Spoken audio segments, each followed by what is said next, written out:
Hola, buenas tardes a todos y todas. Creo que estamos en Ah, vivo y por la cucaracha no me avisan lo contrario, es que va todo bien, ¿no? Luis, Hola Julieta, ¿cómo vamos? todo en orden, experimentando esta nueva propuesta, charlas en vivo. En vivo y cruzando toda la ciudad en nuestro caso, ¿no? De una punta a la otra.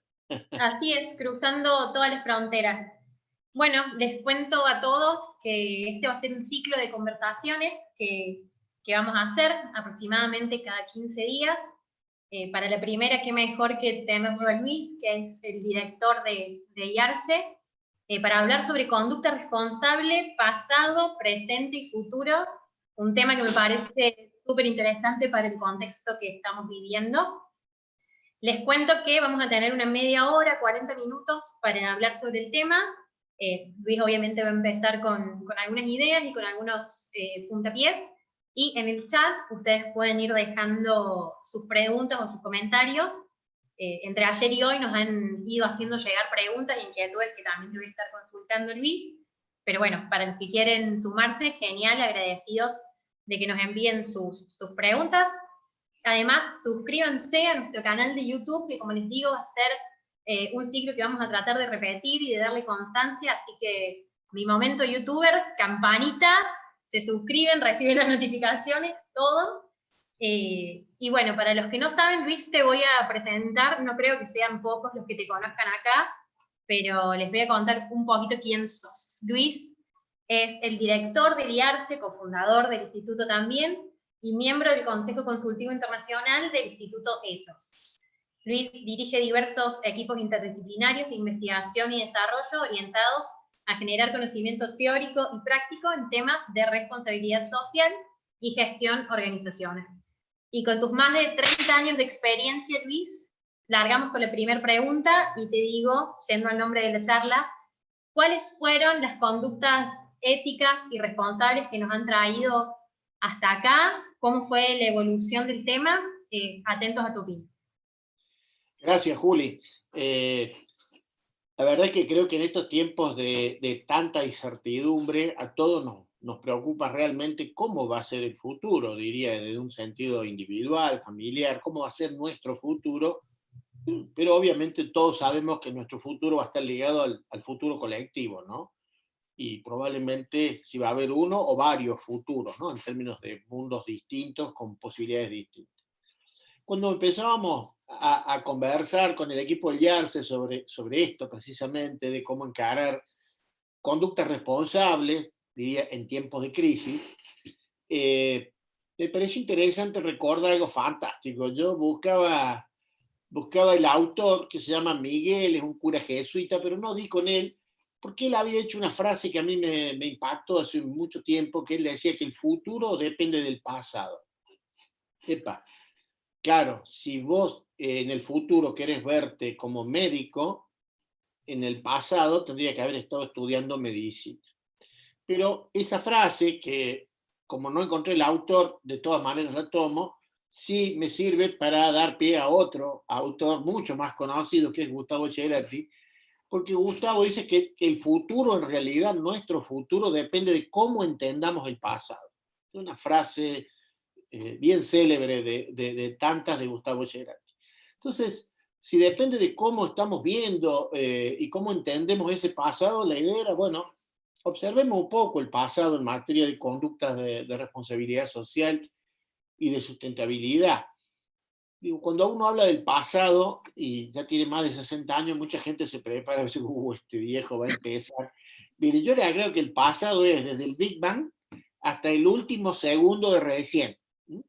Incluye 13.800 millones de años. Pero digamos, para hablar en términos de responsabilidad social y sustentabilidad, vamos a hablar de 20 años para atrás. Y acá es donde uno se pregunta cómo fueron las conductas en materia de ética, de responsabilidad social y de sustentabilidad, no solo en el ámbito empresarial. Recordemos que empezamos hablando de RSE porque era la corriente mayoritaria de opinión, de bibliografía en el mundo, pero fuimos entendiendo que era RSG porque era para los gobiernos, era RSOS para las organizaciones de la sociedad civil. Hoy hablamos de una responsabilidad social en términos generales, ¿sí? hablamos de RSU. Es decir, evidentemente en el pasado podemos decir que el tema evolucionó, llegó, en 20 años se instaló en muchos lugares y en alguna medida esto nos llevaría a preguntarnos, bueno, ¿cuánto se instaló? ¿Cuánto de ética y de responsabilidad social tenemos creado en los últimos 20 años? Porque siempre hay una duda, ¿no? Esta discusión eterna entre el decir y el hacer. Y hay estos días, por estas casualidades en las que no creo, miraba un artículo de Vicente Palermo. Vicente Palermo es presidente del Club Político argentino y hace una columna en el diario La Nación en mayo del 2017 que se llama El poder nocivo de las minorías intensas. Y realmente me llamó la atención porque él empieza su columna diciendo que un economista de apellido sueco, economista y sociólogo norteamericano, Mancur Olson, en su libro La decadencia de las naciones, observa una cosa interesante. Él dice, yo veo que las naciones que lograron prosperar es porque finalmente encontraron los incentivos correctos para hacer eso, es decir, encontraron las reglas de juego y las configuraciones institucionales para que eso se diera. Pero si las miro en el tiempo, veo que muchas de esas organizaciones, de esos países, empezaron a decaer. Entonces, dice él, para mí la decadencia de las naciones está ligada, entre otras cosas, al efecto nocivo de minorías intensas. Es decir, estas minorías intensas que uno sociológicamente podría definir como grupos que son minoritarios, pero que por su condición de adquirir relevancia y visibilidad, terminan aparentando una representación que no tienen, es decir, terminan pareciendo más de los que son. Y entonces, ¿qué tiene que ver esto con la responsabilidad social? Y precisamente es probable que la opinión pública en general tenga una visión de la responsabilidad social en función de lo que observó. Y acá viene la gran pregunta, ¿cuánto de responsabilidad social, y particularmente lo vamos a hablar en lo que conocemos, que es el mundo empresarial y organizacional, logramos desarrollar? Y ahí viene un juego de palabras, ¿no? Hay minorías intensas que, haciendo las cosas mal, le ganan la mala fama a todo el conjunto. Es decir, empresas que hayan hecho mal las cosas en términos de responsabilidad social, hacen que aquellas que han hecho bien las cosas queden diluidas, queden opacadas.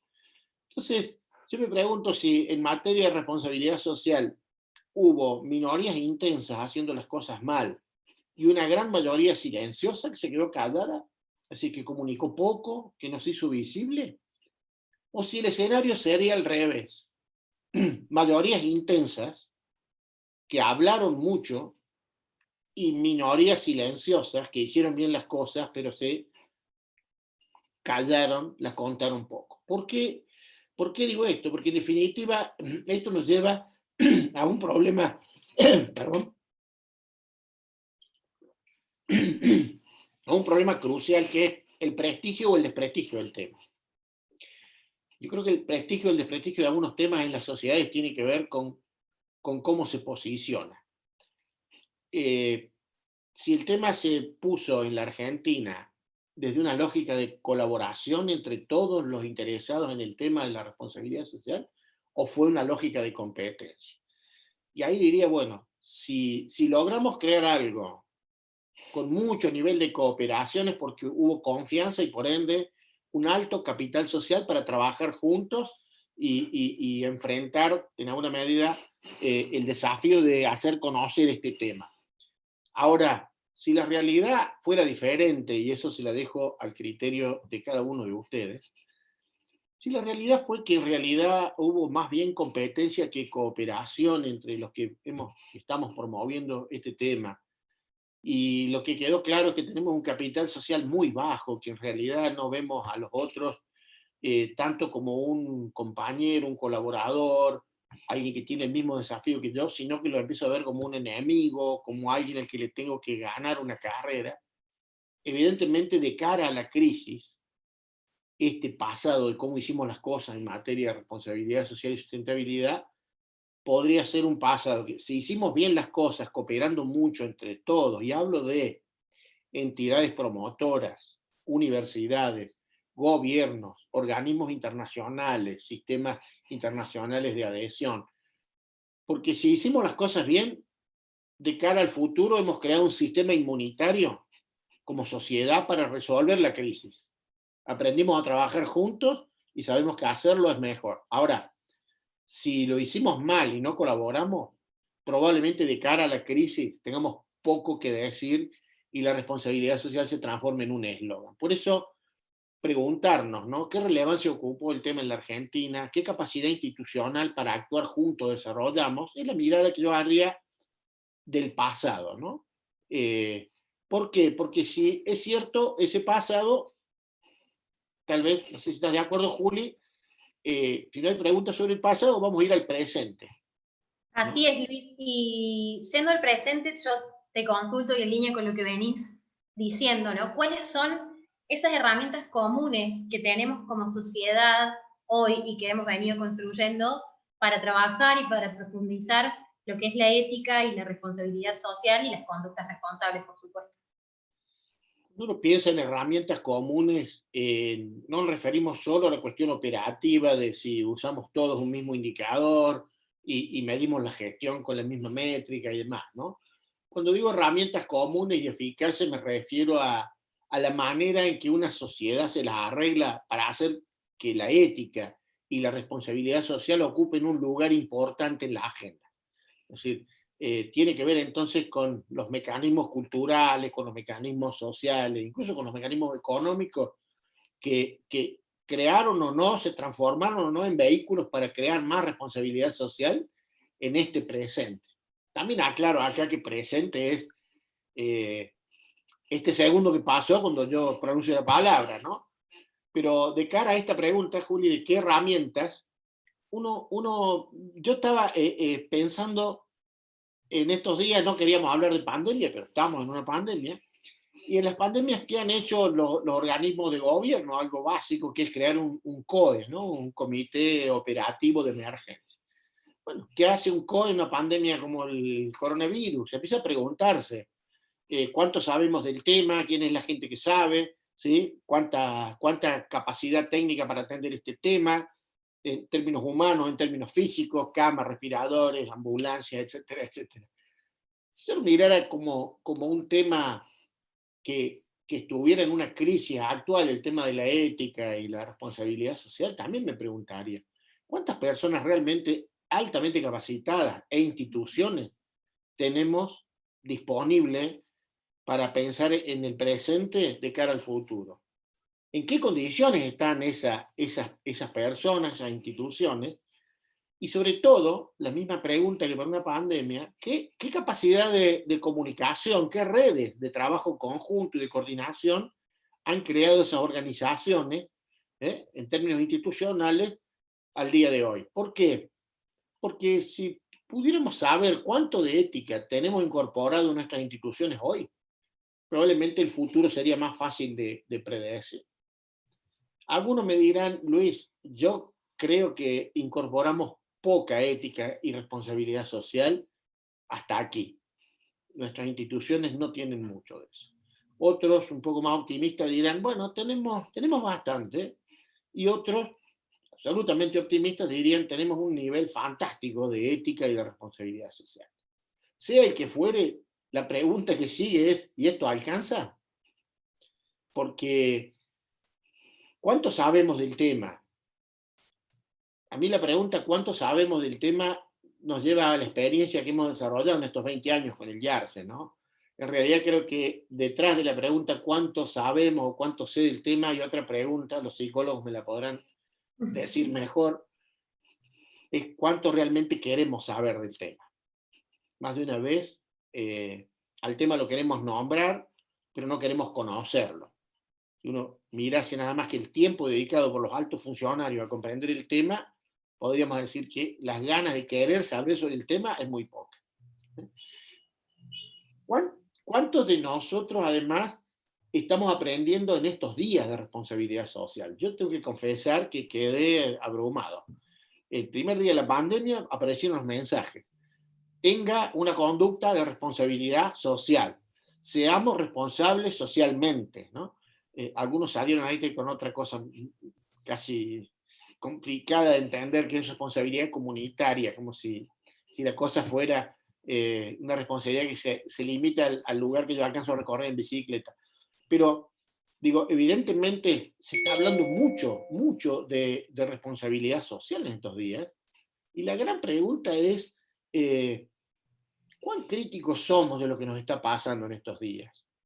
Porque de golpe, desde un sector, varios nos reclaman responsabilidad social, pero lo que está pasando es un emergente de algo más de fondo que no fuimos capaces de ver. ¿Por qué tenemos que hacer colectas para llevar material médico? Tenemos que hacer colecta para que nuestros médicos tengan equipos de seguridad. ¿Por qué tenemos que hacer colecta para llevar comida a los barrios? Evidentemente, si no evaluamos las causas que nos condujeron a un desastre, estamos muy condenados a repetirlo. Y esta no es una frase mía, es de Boris Cyrulnik, que lo citaba también Israel Silman hace poquito.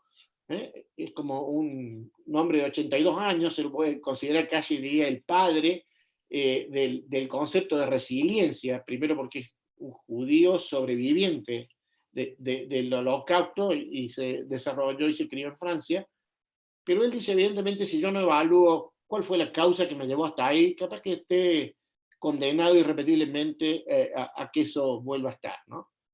Y entonces tenemos un escenario, como dice Bernardo Toro, bien desafiante.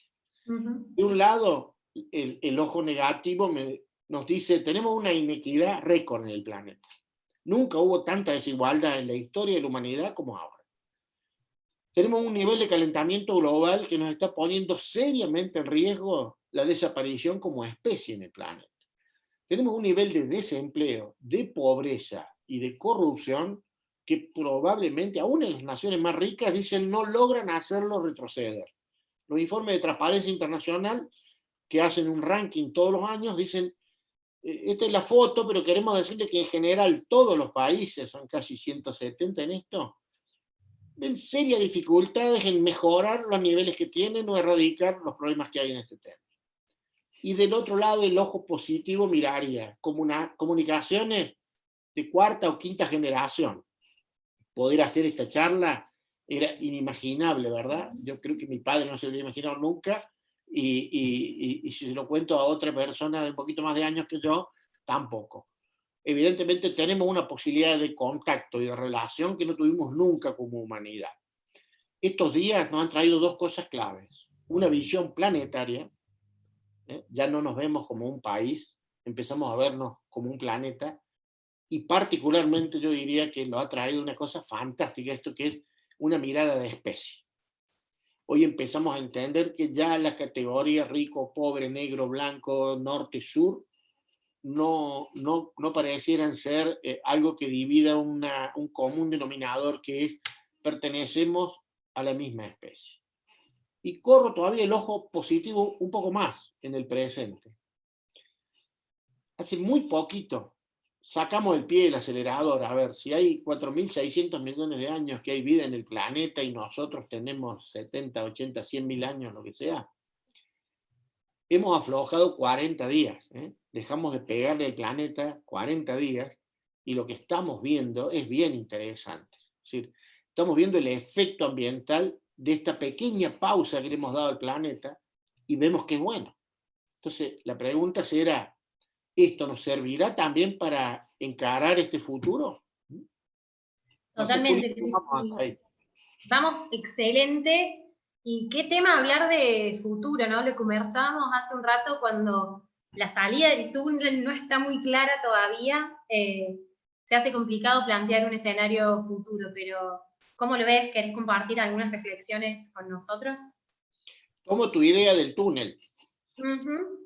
Hay gente que tiene claustrofobia, ¿no? Entonces, si está en un lugar cerrado, un ascensor, o en algún lugar, uno percibe que esa persona se pone nerviosa.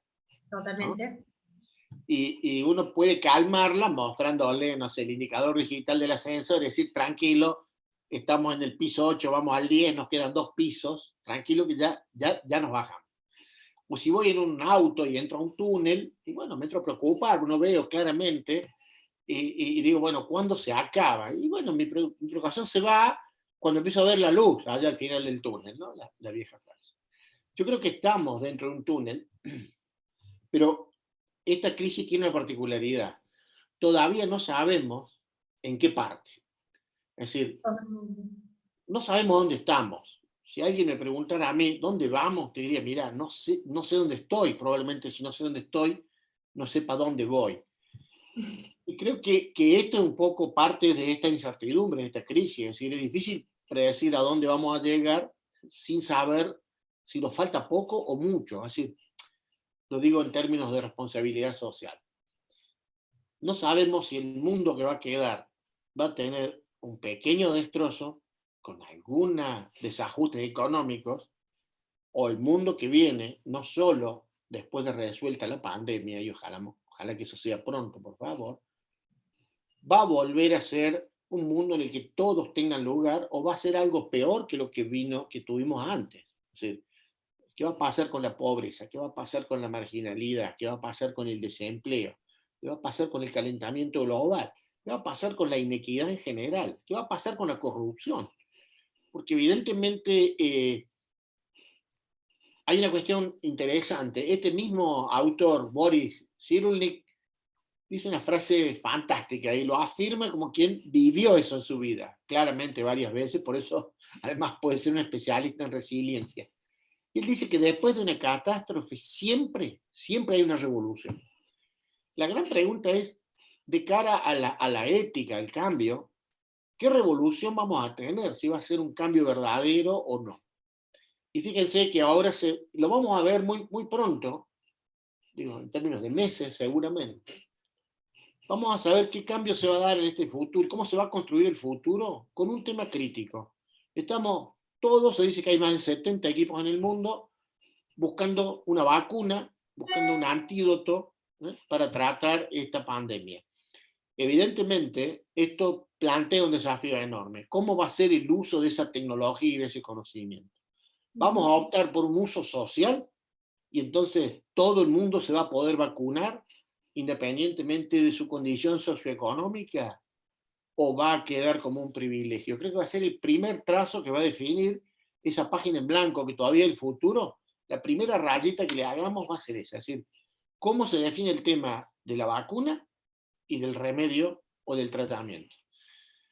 Y en esto digo, pensar en el futuro de cara a la responsabilidad social es venir desde el futuro, como decía Gustavo Cerati, entendiendo el pasado. No repetir el pasado en el futuro es nuestro más grande desafío.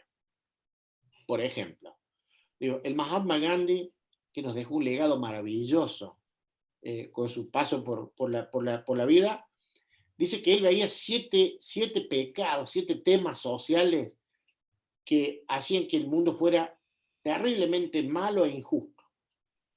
Y voy a nombrar solo algunos de los 7 que a Gandhi lo espantaban. Una política sin principios, una riqueza sin trabajo, un placer sin conciencia, un conocimiento sin carácter y negocios sin ética. Creo que realmente, si no pensamos el futuro de cara a lo que no quisiéramos tener, porque digo, es difícil definir qué vamos a tener que arreglar, pero ya saber qué errores no queremos cometer va a ser una muy buena manera de pensar el futuro de cara a si sobrevivimos a esta crisis, ¿no? Y ya para ir cerrando, diría, el futuro va a ser tan bueno como sea nuestra ética y nuestra conciencia de responsabilidad social. Si tengo alguna duda de cómo va a ser el futuro, le preguntes para adentro. ¿Sí? ¿Cuáles son las reglas que rigen mi pauta para comportarme con los demás?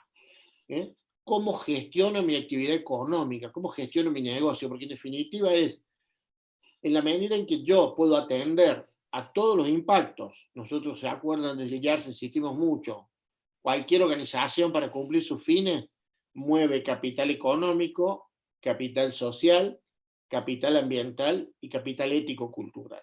Y toda actividad económica se expande a 360 grados, generando un impacto positivo o negativo sobre esos 4 capitales.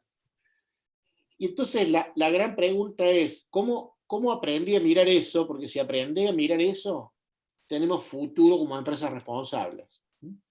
Claudio Zukovicki hizo un muy lindo artículo hace poquito, este economista argentino, sobre el día después del día después.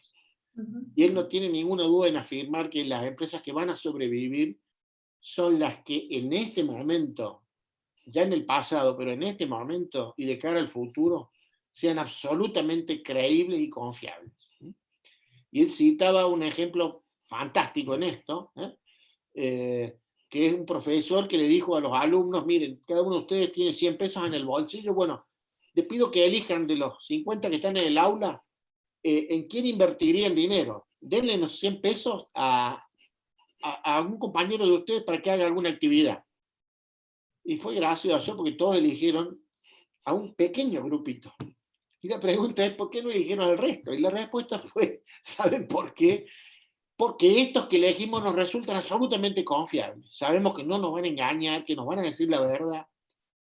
Y digo, si eso que se da en un pequeño laboratorio social que es un aula, no entendemos que se reproduce también en el mercado, pretender que me elijan después de esta pandemia, sin pensar en que lo que yo hago hoy da una imagen de credibilidad, de compromiso o no, va a ser muy difícil.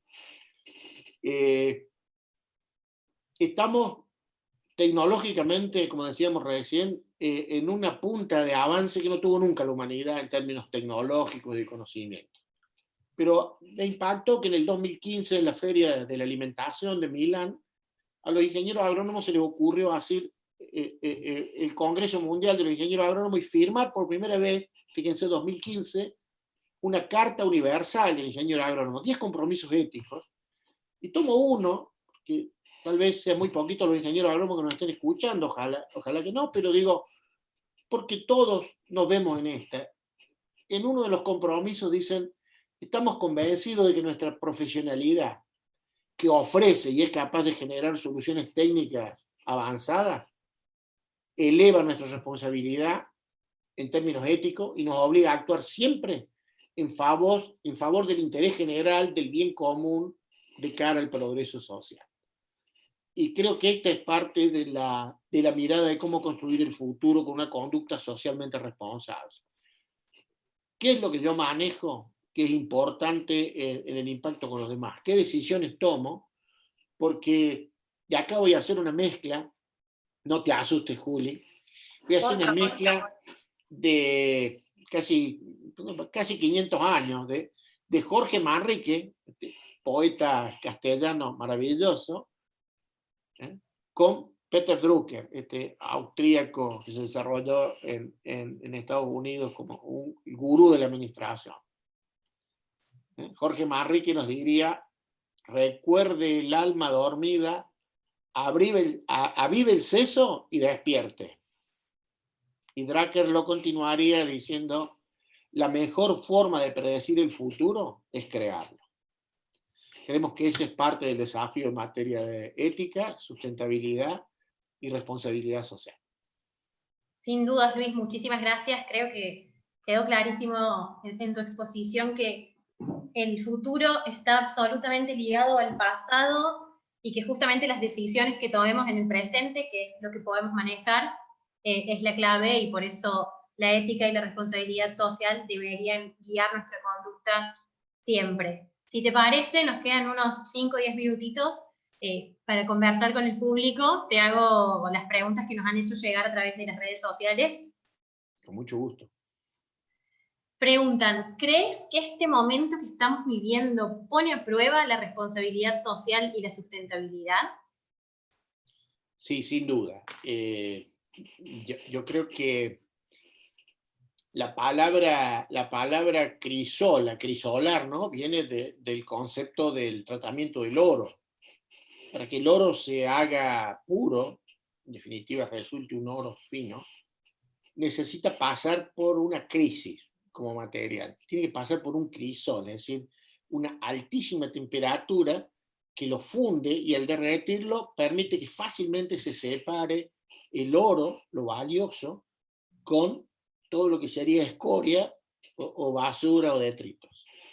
Creo que claramente la responsabilidad social va a sobrevivir al mundo que haya que armar después de esta pandemia solo si fue auténtica, solo si logró penetrar no solo la cabeza, sino también los corazones y el bolsillo y la conciencia de los que toman decisiones, de los que tomamos decisiones, porque toman decisiones los gobernantes, toman decisiones los empresarios, tomamos decisiones en la sociedad civil, tomamos decisiones los comunicadores, tomamos decisiones los educadores, tomamos decisiones los consumidores. Por lo tanto, sí, sin duda, ya se puso a prueba. El tema es precisamente eso, ¿no? Estar atento a que se está probando cuánto de responsabilidad social y de ética tenemos y de qué calidad es. Totalmente, y creo que estas semanas nos quedó muy claro cómo aquellas organizaciones que tenían mejor integrada la responsabilidad social a su estrategia y a sus operaciones diarias respondieron mejor a esta situación tan imprevista, ¿no? Sin duda, se dice que, a mí me encanta la definición de ética que da Bernardo Toro, porque dice, tener ética es tener claro una cantidad de criterios que cuando tengo un dilema, a mí me permiten elegir aquello que permite que yo y los demás vivamos con dignidad. En estos días las empresas van a ser cada vez más sometidas a terribles dilemas. Uh-huh. El dilema de mantener o no el empleo y el trabajo, el dilema del costo y la calidad, el dilema de la transparencia, ¿sí? El dilema de salud versus sobrevivencia económica, lo van a tener las empresas, ni les cuento los gobiernos, las sociedades. Por lo tanto, ¿por qué insistimos con esto? Tener criterios claros para tomar decisión de cara a un dilema, y vaya si este no es un escenario que plantea dilemas, sin duda es lo que nos va a permitir saber, bueno, cuánto de ética habíamos cargado en el tanque para cruzar ahora este desierto, ¿no? Totalmente. Perdón, tomo el celular porque tengo una pregunta acá. Y dice, ¿cómo se puede marcar una línea muy clara que separe las empresas, organizaciones responsables y éticas? ¿A dónde está esa línea? Si es que la hay y si es que se puede. Qué difícil, qué difícil. Es difícil primero desde afuera, ¿no? A mí me gustaba una frase, creo que de José Larralde, pero la frase es fantástica porque dice, no venga a tasarme el rancho con ojo de forastero porque no es como usted lo ve, sino como yo lo siento. Evidentemente, una cosa es evaluar desde fuera dónde está la línea que demarca eso y otra es percibirla desde adentro, en base al esfuerzo, a lo que cuesta hacerlo. Yo creo que las empresas que deciden a conciencia, las organizaciones que deciden a conciencia, tomando esta última definición que nos dejó Bernardo Toro hace unos días, definía la ética como todo ese conjunto de decisiones que van a favor de la vida. En la medida que yo estoy tomando esas decisiones como organización, claramente estoy diferenciando el límite entre lo que es ético y lo que no lo es. La moral, como dice él, puede cambiar. Es un tema cultural, muta. Pero la ética no, porque la vida y el cuidado de la vida no cambian. Entonces, eh, el, la sabiduría israelí, creo que en el libro de la Torah dice que, bueno, ¿cómo sé yo cuando empieza el día siguiente, ¿no? Uh-huh. Que se define por el anochecer, y la definición de los sabios de esa época es cuando no distingas un hilo azul y un hilo negro, ya estás en el día siguiente. Bueno, acá el arte de diferenciar el hilo azul del hilo negro va a pasar por la calidad de las decisiones que va a tener que ver con esta definición de ética que daba Bernardo Toro. Totalmente, y ya estamos en el tiempo, así que vamos a hacer una última pregunta. Nos preguntan que claramente la Agenda 2030 estaba marcada por los Objetivos de Desarrollo Sostenible de Naciones Unidas. ¿Qué pasa con esos objetivos? ¿Se debe seguir en esa línea? Qué interesante, ¿no? siguiendo al mismo autor, porque nos inspira muchísimo Bernardo Toro, lo admiramos y lo queremos, él dice que, en definitiva, cuando hablamos de dignidad, ¿qué es la dignidad? La dignidad es que se hagan posible para todos los derechos humanos. Y ojo, no son los derechos humanos en la versión política argentina, ¿eh? Los derechos humanos versión universal, es tener derecho a un nombre, a una nacionalidad, a una familia, a un trabajo, a una casa, a la salud. Todos esos derechos que se han ido expandiendo, ¿no? Y que incluyen hoy el aire, el ambiente limpio y el derecho de las generaciones que aún no nacieron, tienen que ver con esto de cómo nos vemos de cara a un futuro que nos permita a nosotros saber si estamos haciendo posible los derechos humanos para todos. Evidentemente ese va a ser el gran desafío para las organizaciones. Y entonces, no abandonar el norte de los derechos humanos, no abandonar los 17 ODS. Creo que sin duda, de todas maneras, esto es como un barco después de una tormenta muy grande, va a haber que revisarlo todo. Es probable que nos encontremos con más de 17 objetivos para el desarrollo sostenible, y que incluso la tormenta nos haya dejado o más lejos de lo que veníamos viajando, nos haya hecho retroceder en el mar o nos haya hecho avanzar. Probablemente, por eso decíamos todo lo que vinimos diciendo hasta acá, depende de lo que hayamos aprendido de esta pandemia. Si aprendimos que somos solo una sola humanidad, hay una sola escala de dignidad, no hay dos dignidades, ¿sí? Y si eso nos permite vernos como especie y entender que el uso social de la tecnología, que como digo va a ser la primera muestra bien evidente de cuál es el mundo que vamos a empezar a reescribir después de la salida de la pandemia, eso va a trastocar los 17 ODS, pero también vamos a saber ahí dónde estamos. Ojalá haya muchas cosas que nos hayan dejado más cerca. La capacidad de colaborar, de contribuir. Los 17 ODS, que les cuento, nosotros hicimos una versión para pymes, una versión en lenguaje simple y claro, son sentido común aplicado a una conducta de responsabilidad social. Por lo tanto, va a ser imposible que las abandonemos, sin lugar a dudas. Es más, vamos a tener que tomarla absolutamente en serio.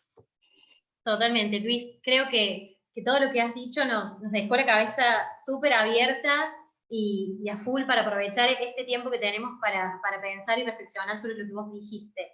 Te invito que para cerrar vuelvas a repetir las frases con las que concluiste tu exposición, que me parece son una invitación súper interesante. La mezcla de Manrique y Peter Drucker. Así es. Recuerde el alma dormida, avive el seso y despierte. La mejor forma de predecir el futuro es crearlo. Muy bien, y los invitamos a todos a crear ese futuro conjuntamente. Muchísimas gracias, Luis, por sumarte a esta primera conversación de Liarse. Sos nuestro referente, así que nadie mejor que vos para eso. A todos, como les dije, esta va a ser la primera de muchas conversaciones que llevemos adelante, así que los invitamos a sumarse a nuestro canal de YouTube. Nos buscan como Guiarse Virtual, se suscriben, hacen clic en la campanita. Y también, bueno, tenemos más redes sociales, IARSE en Facebook, en Twitter, en LinkedIn, IARSE Sustentable en Instagram, y también estamos incursionando en Spotify en esto de explorar nuevos caminos con la virtualidad y este contexto que nos desafía diariamente. Muchas gracias, Luis, y muchas gracias a todos y todas por estar acompañándonos. Muchas gracias, que termine bien la tarde. Buenas tardes, que termine bien el día, chao.